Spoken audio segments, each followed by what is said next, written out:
They didn't wear robes. They didn't chant in public squares. But behind closed doors, deep in the woods, inside, abandoned homes, even beneath quiet suburban skies, something ancient was stirring. These are 3 true stories where belief turned deadly. Real murders, real rituals, and real fear. Subscribe for more true crime stories that you'll never forget. Case 1. The Pazuzu Algarad. Case. In the quiet suburbs of Clemens, North Carolina, a small, single-story house sat at the end of a nondescript cul-de-sac. From the outside, it looked like any other home on the block. But once you stepped past the threshold, it became clear that nothing about this place was ordinary. The walls were smeared with symbols, the air choked with the stench of decay, and the man who lived there, Pazuzu Algarad, was no ordinary resident.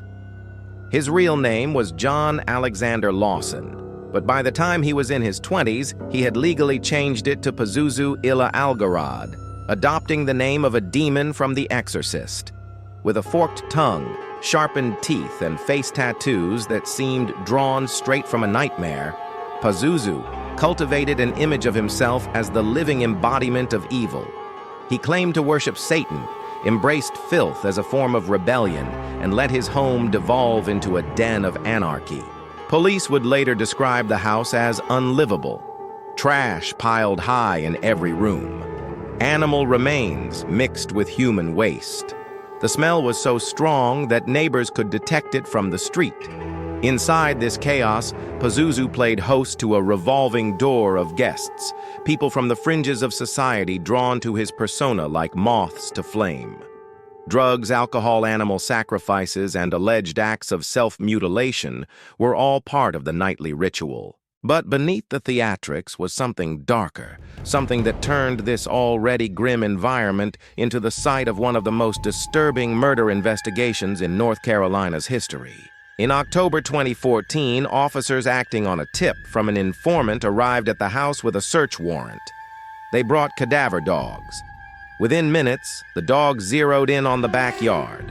Investigators began to dig.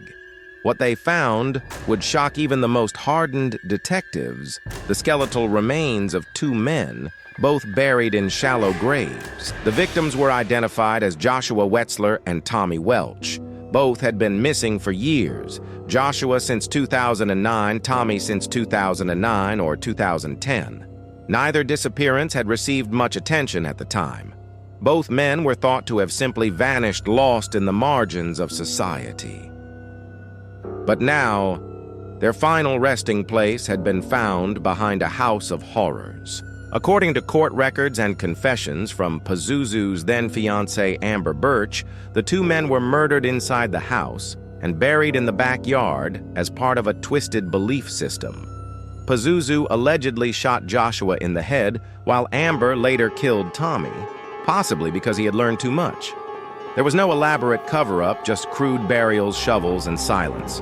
Amber Birch later confessed to her role in both murders as well as to helping bury the bodies.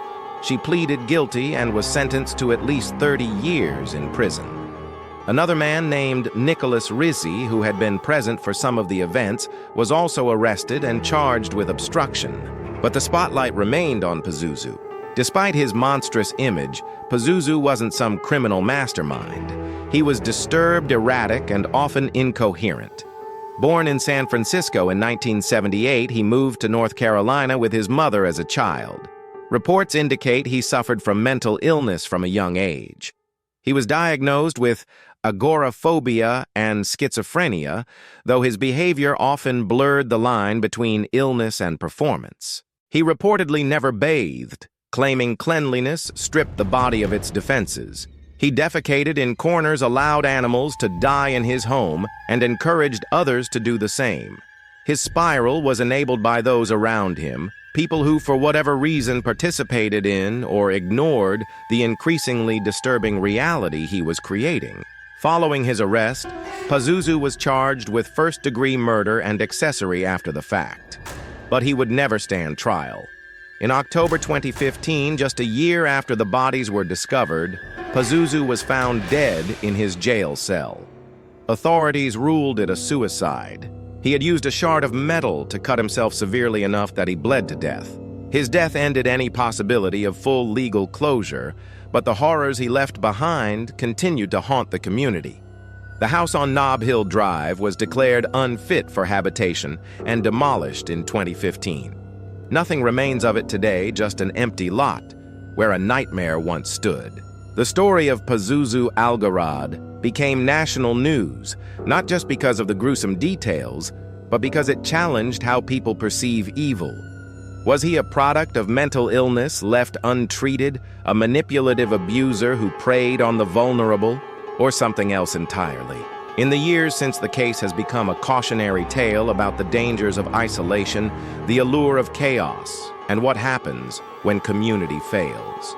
In Clemens, memories of the house still linger, and even now neighbors remember the smell, the screams, the fear that lived right next door. Pazuzu's descent into darkness didn't happen overnight. Former classmates remembered him as a quiet, awkward teen, someone who struggled to fit in. But over time, his behavior grew more erratic. He dropped out of high school, began using hard drugs, and fell deep into alternative subcultures. In interviews, his mother claimed she tried to get him help, but his mental health deteriorated faster than the system could respond. By the early 2000s, Pazuzu had transformed himself into a self-styled prophet of chaos. He filled his body with tattoos, carved symbols into his skin, and declared his home a sanctuary for those who rejected society's rules. He invited addicts, drifters, and lost souls into his home, allowing them to do whatever they pleased. Police were called to the residence numerous times for disturbances, but rarely found enough reason to intervene. Local authorities described the house as a place of fear. Witnesses spoke of animal sacrifices, chants, and rituals conducted by candlelight. There were rumors of bloodletting and self-mutilation often performed in front of an audience. Yet few who visited dared report what they saw. Some were too deep in their own addictions, others feared retaliation, and some simply didn't believe anyone would take them seriously. One visitor told investigators he saw Pazuzu kill a man in the living room, then calmly light a cigarette and resume watching TV. Another claimed that Pazuzu forced guests to participate in dark rituals under threat of violence. Whether all of these claims were true remains unclear, but the pattern of abuse, coercion, and chaos was undeniable. What made Pazuzu particularly dangerous wasn't just his delusions, it was how he convinced others to go along with them. Amber Birch, his girlfriend and eventual accomplice, had once been a normal young woman with a family and dreams of college. But under Pazuzu's influence, she became complicit in murder. Their relationship, described by friends as volatile and abusive, spiraled into something much darker. Amber later admitted to shooting Tommy Welch, one of the victims found buried behind the house. The psychological grip Pazuzu had on his followers was chilling. He preached that society's rules didn't apply to them, that they were chosen, that killing was not only acceptable, but necessary. He claimed it was part of a greater spiritual war, and those who died had been sacrificed to a higher purpose. These weren't just delusions, they were commands that others obeyed. Even as missing persons reports mounted, Pazuzu and his inner circle continued to live openly in Clemens. The police, lacking solid leads and burdened by limited resources, failed to connect the dots in time. It wasn't until a witness came forward with detailed information about the backyard graves that the truth began to unravel. The autopsies of Joshua Wetzler and Tommy Welch confirmed gunshot wounds to the head.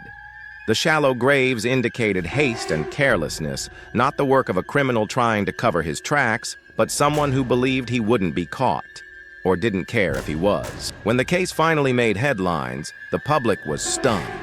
News footage showed hazmat crews removing buckets of debris from the house. Images of Pazuzu's face, tattooed, vacant, and twisted, were splashed across every screen. But what lingered most was the question, how had this gone unnoticed for so long?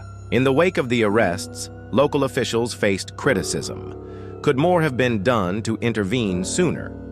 Why had complaints from neighbors been dismissed? Why had no one searched the backyard earlier? These questions were met with a mix of bureaucratic deflection and quiet regret. In 2015, a year after the remains were uncovered, Pazuzu died by suicide in his jail cell at Central Prison in Raleigh. He used a piece of metal reportedly from a broken toothbrush to slice a major artery. His death closed the chapter on a man many saw as a monster, but it also denied the families of his victims the chance to face him in court. Amber Birch pleaded guilty to second-degree murder and other charges. In court, she expressed remorse, describing her fear, confusion, and submission to Pazuzu's will. Her sentence, between 30 and 40 years, means she may one day walk free. But for the families of Joshua and Tommy, the wounds may never fully heal. The house at 2749 Nob Hill Drive was eventually condemned and bulldozed. Today, the lot remains empty, a patch of earth where grass struggles to grow. Locals avoid the area, and few are willing to talk about what happened there. But for those who do remember, the case is more than just a headline. It's a cautionary tale. It's about what happens when darkness festers in plain sight, when society looks away, when the unthinkable becomes normalized. The story of Pazuzu Algarad is not just a tale of murder, it's a glimpse into the abyss. A chilling reminder that sometimes the most terrifying monsters aren't hiding in the shadows. They're standing in the light, daring you to look away. Case 2. The Fall River Cult Murders. In the late 1970s, the small city of Fall River, Massachusetts was known more for its textile history than anything sinister. But beneath its working-class exterior, a darkness was growing, one that would erupt into a series of crimes so disturbing that they would haunt the region for decades. At the center of it all, drugs, prostitution, and the worship of Satan. It began quietly in October 1979, when the body of 17-year-old Doreen Levesque was found under the bleachers of a local high school football field. Her wrists were bound with fishing line, and she had been bludgeoned to death. She was a runaway known to have worked the streets. At first, police assumed it was just another tragic case of street violence. But there were small details, symbols, scrawled nearby whispers of ritual that didn't quite fit. Then in January 1980, another woman disappeared. Barbara Raposa was 19 years old, also involved in sex work, and had been missing for weeks before her body was found in a remote wooded area. Like Doreen, Barbara had been tied up, assaulted, and left to the elements. The scene bore eerie similarities to the first murder. The public didn't know it yet, but Fall River was in the grip of something much darker than a random killer. The investigation took a strange turn when police interviewed Robin Murphy, a teenage sex worker known in the area.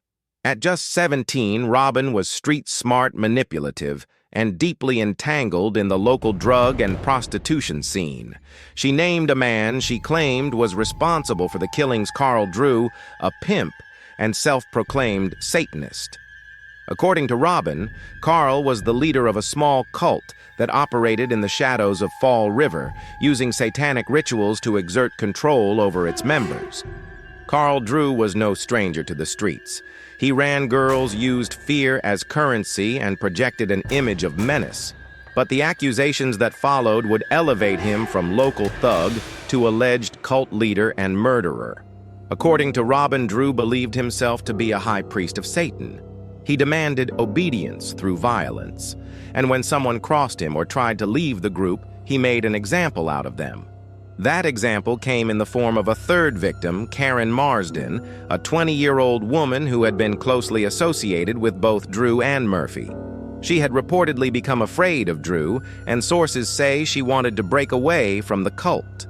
In February 1980, Karen vanished. For weeks, there was no trace of her until Robin Murphy returned to police with a horrific confession. According to Murphy's statement, Karen had been taken to a wooded area outside Fall River where a ritual took place. She described Drew ordering Karen to kneel, then beating her while shouting satanic incantations.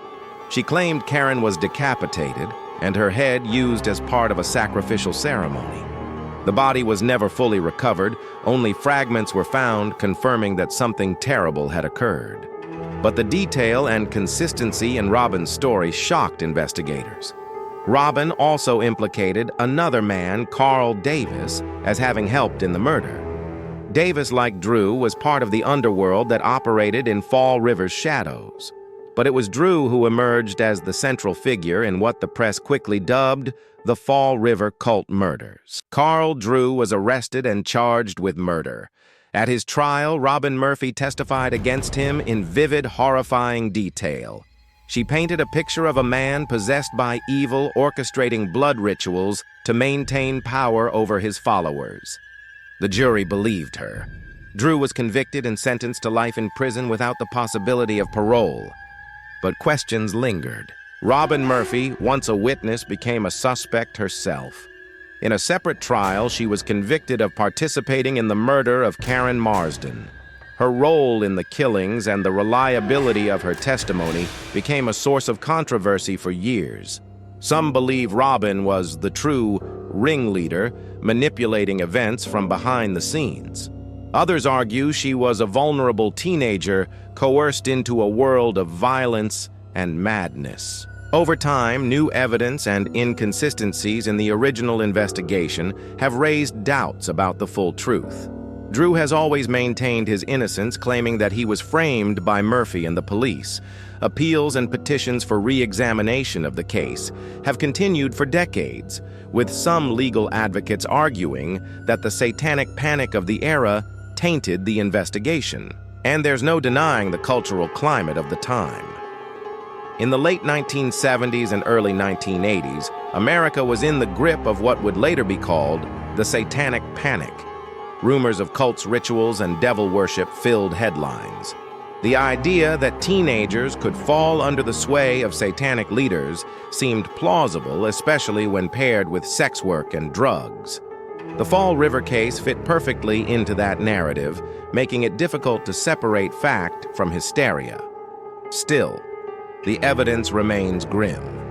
3 women died brutal deaths, 2 people were convicted, and the memory of what happened in Fall River continues to cast a long shadow. Today, the wooded areas where the rituals supposedly took place have returned to silence. The high school field where Doreen's body was found has been repainted, resurfaced, made clean again. But the story lingers in books, documentaries, and in the minds of those who still wonder whether justice was truly served. Robin Murphy was granted parole in 2004, only to be sent back to prison in 2011 for violating the terms of her release. Carl Drew, now in his 70s, remains behind bars.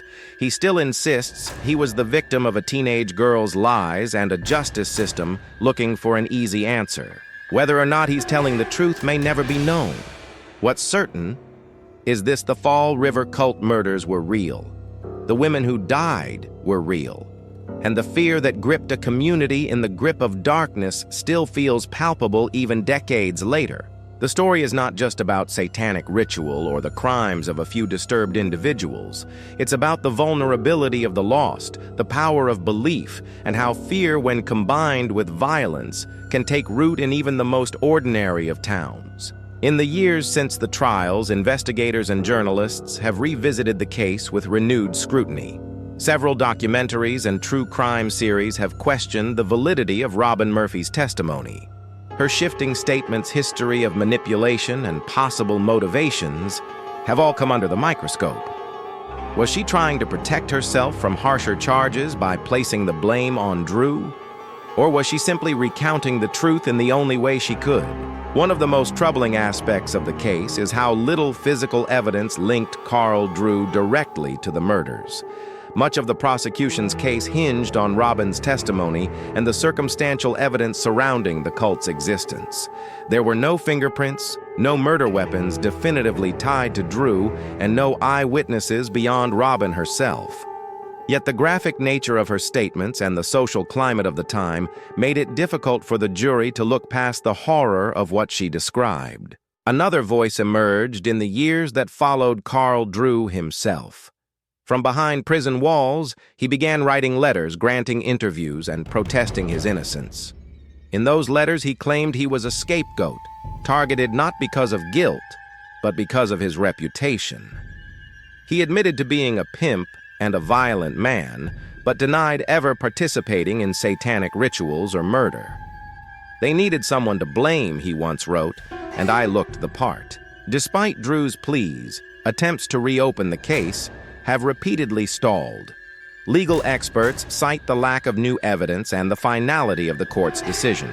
But others argue that the case deserves another look, especially in light of what we now know about the Satanic Panic era, a time when fear often replaced facts in the courtroom.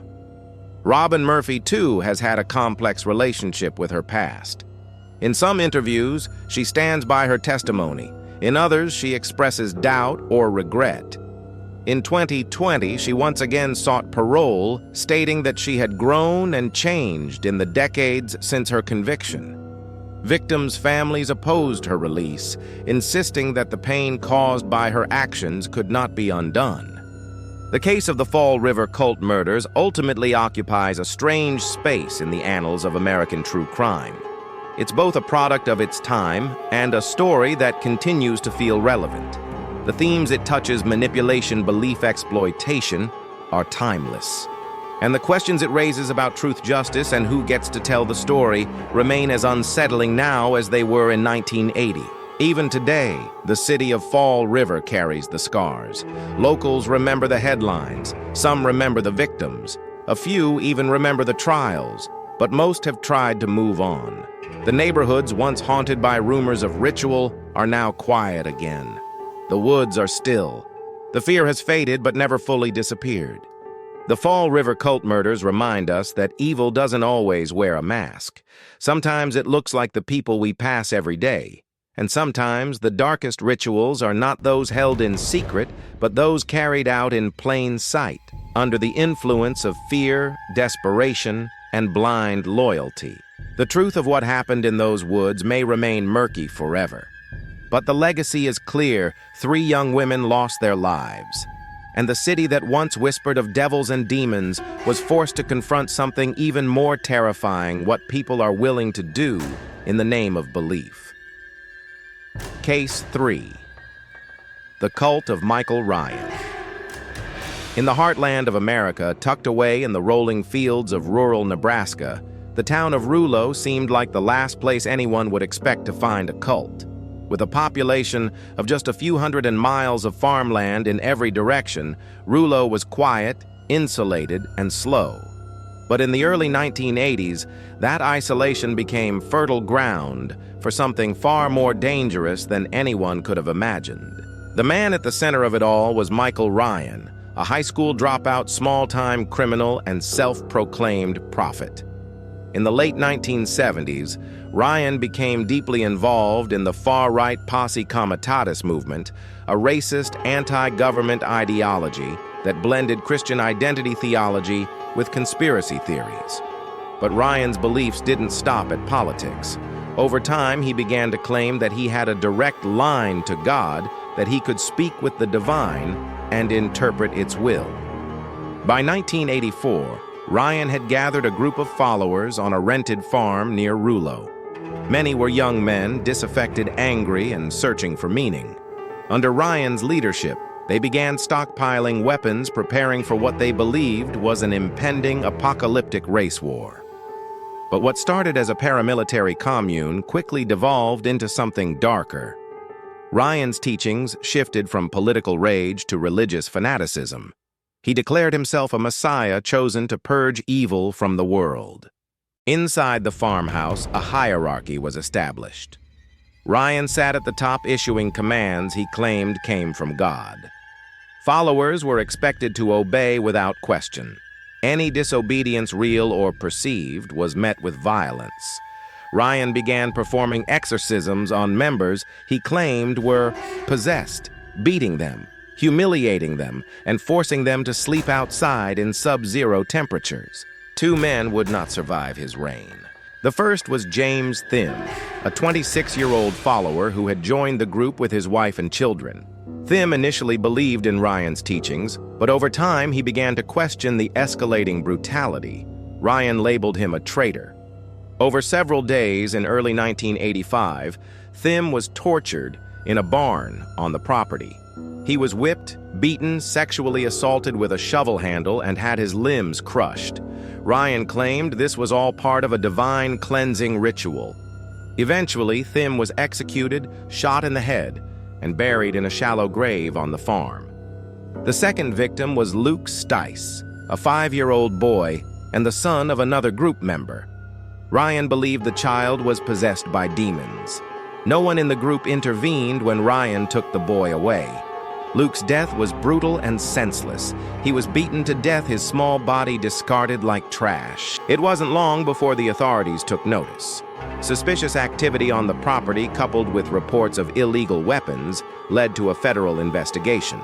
In August 1985, FBI agents raided the farm.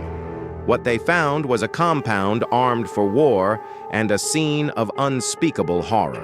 Investigators unearthed the bodies of James Thim and Luke Stice. The level of violence stunned even seasoned agents. Ryan and several of his followers were arrested. In court, the full extent of the cult's descent into madness became clear. Witnesses testified about the beatings, the rituals, the indoctrination.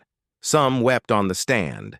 Others sat stone-faced, still loyal to the man who had orchestrated it all. Michael Ryan was convicted of first-degree murder and sentenced to death. He never expressed remorse. In fact, he doubled down, claiming that everything he had done had been commanded by God. His lack of empathy, coupled with the depravity of his crimes, made him one of the most reviled inmates in the state's history. He remained on death row at the Nebraska State Penitentiary for nearly 3 decades before dying of natural causes in 2015. The Rouleau cult didn't have the sprawling numbers of Jonestown or the media circus of Waco, but its impact on the surrounding community was no less profound. Residents were left to grapple with the knowledge that something so evil had grown in their own backyard. Churches held prayer vigils. Schools added counseling. For a time, Rouleau became a name synonymous with horror.